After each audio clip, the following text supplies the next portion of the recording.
નમસ્કાર, હું ડિમ્પલ જગતરાવલ। જામનગર એ સરહદી વિસ્તાર છે। જામનગરમાં ત્રણ પાખો આવેલી છે।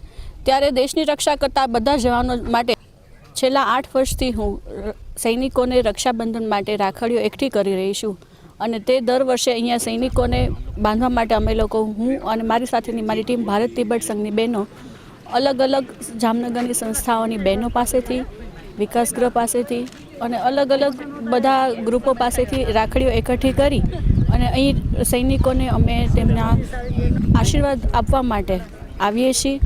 આ સૈનિકો જ્યારે દેશની રક્ષા માટે 24 કલાક તાપ અને તડકો જોયા વગર સતત આપણા સૌની રક્ષા માટે કાર્યરત હોય છે, ત્યારે રક્ષાબંધન જેવા પવિત્ર તહેવારમાં તેઓ તેમના પરિવાર પાસે જઈ નથી શકતા। ક્યાંક ને ક્યાંક તેઓ આ જે આપણી રક્ષા માટે જ કામ કરતા હોય છે। ત્યારે મને એવો વિચાર આવ્યો કે આ બધા ભાઈઓની રક્ષા માટે જામનગરની બધી બહેનો પાસેથી રાખડી એકઠી કરી અને હું દર વર્ષે આ કાર્ય પૂરું કરું છું। આ વર્ષે મારું 9મું વર્ષ છે અને આ વર્ષે પણ અમે બધી ભારત તિબેટ સંઘની બહેનો સાથે આવી અને બધા ભાઈઓને સૈનિકોને તેમને રક્ષા મળે એના માટે અમે રાખડી બાંધી અને ભગવાન પાસે એમની લાંબી આવરદા માટે પ્રાર્થના કરી છે।